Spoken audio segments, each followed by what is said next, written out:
So today we're going to be doing class 1 occlusal filling. If you're an assistant that's watching, you need to be looking at the step-by-step procedures that are outlined in the assistant manual so that we can make sure that you're handing everything to the doctor at the right time, in the right order, and in the right position, okay? If you're a doctor that's seeing this, this is your opportunity to see what four-handed dentistry should look like, okay? So that you really don't have to take your eyes off of the field of vision there, or the work area. So pay close attention to this and follow it with the step-by-step that's outlined both in the doctor manual and in the assistant manual. You need to understand that if you are not doing it this way, your assistants have been trained to do it this way, and they're watching the videos too. So if you're out of step, it's going to cause issues with the assistant. So be super religious about following these steps every single time with every single material. Now, we did the video on the class 5 fillings. That's done with Fuji 2LC. Any filling that has a part of the occlusion needs to be done with composite. So today we're going to be using composite. One of the other concepts that I like to make doctors aware of is that the manufacturer of our bonding agent, which is 3M, is also the manufacturer of our composite material, which is also 3M. If you mix and match those, you have a potential that it's kind of out of warranty. That if you ever had any sensitivity issues and went to either one of those manufacturers, they would say, oh, they would blame it on each other. So I like to use the same manufacturer, okay? Again, my burr kit is the same across every single procedure, so it's super easy for me to go in there and almost without looking, pick out the burr that I need, okay? So you'll see this procedure and just watch it and do some practice sessions with your assistants, so that you can be super consistent. Some of the comments that I get from my patients, which I feel like every doctor needs to get to, is, wow, you guys seem like you've worked together forever. In reality, sometimes they say that to an assistant who's brand spanking new that's only been out a month. Why? Because the doctor and the assistant are just really concentrating on making sure that those procedures are absolutely perfect. So practice this until it feels like you're in a NASCAR pit stop where everyone knows their role. And this is how you create practice efficiency, is that you can get through cavity fillings very efficiently because everyone knows their role, everything is set up, and there's no callbacks. Okay, so for the assistants, you can see that the tray is set up, our whole procedure is set up perfectly. Why? We don't want any callbacks, meaning we don't want any going into the drawer or having to go out of the operatory because we forgot a certain instrument. We have our bonding agent inside of our little holder here, and it's obviously has a black cap. That way it's not affected by any light. And then all of our stuff is kind of organized. Our instruments are organized in this fashion. We have our used kind of garbage disposal right here. The burr kit is set up there. Our high speed and low speed suction, air water syringe tip, and our extra carpules of composite is already set up. The assistants are usually the ones that are choosing the shade, so make sure that you're looking at the teeth before you do anything to make sure that you're using the correct shade. And then we'll show you the four-handed technique and just follow the step-by-step. Okay, so one of the first concepts is I like to lay the patient back just as much as possible, especially for these maxillary teeth. Why? It just allows you to have direct vision as much as possible. The other thing too is, and this is a little bit doctor preference, but I like the patient to be down quite a bit. It's just that if you look at it this way, the further it goes down, the more you're able to see that other side. So if you get the patient down quite a bit, you're going to be able to see a lot more versus having to do kind of this thing that I see some doctors do. So we're going to start there on that number 2, and we'll go through the exact procedures that I do. So since this is kind of a smaller class 1 filling, I'm going to come in and I'm going to start off with my 3:30, and just make sure that everything is going okay. Okay. And then the first thing that I'm going to do is I'm going to start off slowly, and the first thing I'm going to ask the patient is, hey, how are we doing? Okay. Open this.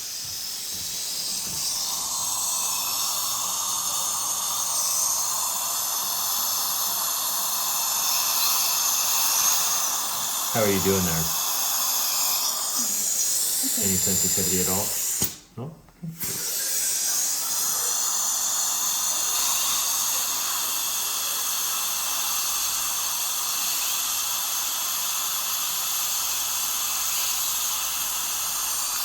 Any sensitivity? Okay. So as soon as I've made my first initial cut, the first thing that we're going to do is we're going to check to make sure that we're through the cavities. So you can see that the dental assistant is handing me the Explorer, okay? So we're going to take a look. And one of the hallmarks of us being done with the cavity filling is when I scrape on it, you can hear a little scratching sound, okay? What is that? That is solid 2 structure. We also nickname it STS. And that's a clue. Why am I making sure that we have STS? Obviously that we're through the cavities, but also to alert the assistant that our next step is going to be the etch here shortly. So again, one thing for the assistants to remember, these bibs have 2 sides. One of them is paper, one of them is plastic. The paper side needs to be up, okay? And we talked about this.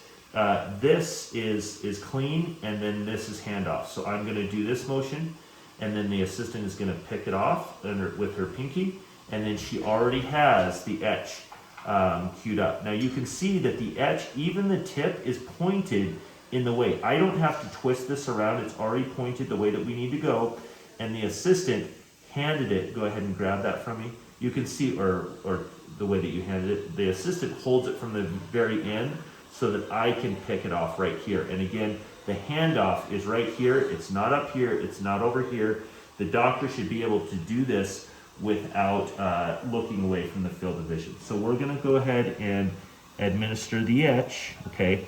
And remember, we had talked about this in the other video. Before the assistant handed me this etch, they twisted on the cap to make sure that the cap was completely secure. So the doctor administers the etch. You can see the handoff mechanism there.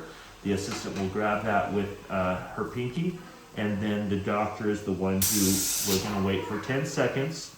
And then when the doctor gives the cue, maybe with a nod of the head, the high-speed suction goes in there, and then the doctor will go ahead and rinse for 10 seconds, okay? Super important on the doctor's side to rinse for the 10 seconds.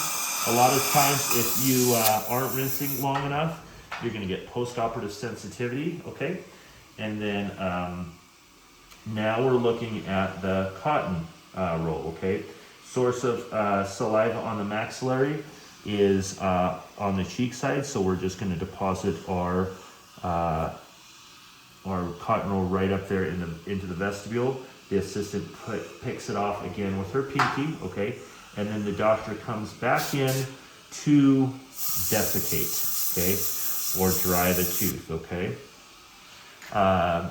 Now we are going to apply the microbrush with what we call the wet bond, meaning that we'll talk about a wet dry. This is wet, meaning it's just been dipped in the bond, okay?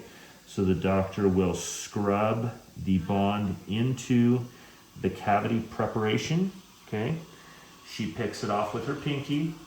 Then the doctor comes in and desiccates again, and essentially dries some of the bonding agent, makes it thinner, okay? Now this is what we call our first cure, meaning the assistant is coming in and doing her first cure, and at the same time, on her first cure, she is bringing in the composite, okay? So every cure, there's gonna be 2 things in the assistant's hand, okay? So then the doctor is going to express the composite and essentially make the composite push the doctor away. That means that we have a good seal. And then we're going to come in, because this is a class 1 filling or an occlusal filling, she's coming in with the with the bulb burnisher. So the doctor is going to come in here, take off any excess, okay? And you can see, what is this? That's clean, okay? Okay, and when the doctor's satisfied that they've got the excess, that is handoff. And you can see she's doing a very advanced assistant technique where she has both and she'll flip her wrists. Now the doctor comes in with what I call the wet dry micro brush, meaning it has been wet in the past, but now it's dry, okay? It's a super easy way to get rid of a lot of the excess flash and make sure that that margin is absolutely perfect so that we don't have to come in and use as much polish at the end, okay? So I'll go ahead and make sure that that's perfect. I don't have any excess, so I'm gonna hand that to her. Now this is the second cure. So on the second cure, she's coming in with the cotton pliers as she's curing here, okay? So she's gonna cure for the 10 seconds, and then I'm coming in to pull the cotton roll. She's gonna take the entire apparatus there, and that's the time for the doctor to come in and start working on the occlusion, okay? In this instance, I'm gonna go through our normal route, which is I'm gonna take my egg-shaped red stripe diamond for my first occlusal adjustment, okay?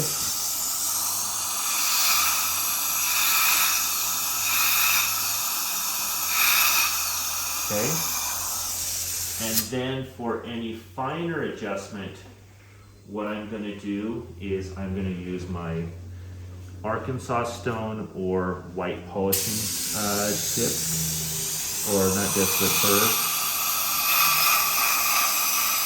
or stone, and I'm going to polish there, okay?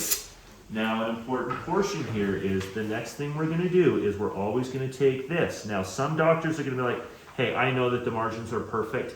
You need to still take this from the assistant because you don't want to get them out of order saying, oh, he does it or he or she does it this way one time and does it another way the other time. No, be consistent. So even though I know that my margins are really good on this, I'm going to come in to just see if I have any clicks there, okay? And it looks like it's good. So again, handoff is this, okay? And then we're going to come in and check the occlusion. So you can see that the assistant does not hand it to me like this. That's not going to work. She's going to hand it to me like this. So assistants, make sure that you're being aware of the angulation that things are being handed, okay? So we're coming in here and we're going to say, go ahead and bite. Tap, tap, tap, grind around, open, okay? How does that feel? Good. Does it feel good or does it feel perfect? Perfect. Okay, so it's an important question to ask is, does it feel good or does it feel perfect? We want our patients to understand that we're not gonna let them out of here until it's perfect for them, okay? So sometimes they'll say, oh, it's good. And I'm like, well, is it perfect? And they'll say, no, it's not perfect. So what am I gonna do? I'm gonna do my occlusal adjustment and then I'm gonna come back in and I'm gonna say, does that feel good or does that feel better or does that feel perfect? And sometimes they'll say better and then I'll say, oh, okay, meaning you need it a little bit more, and they'll say yes, yes, yes, yes, yes, okay? Another reason why you have to say, ask that question is many times at the beginning of my career, I would say, hey, does that feel okay? And they're like, yeah, it feels fine.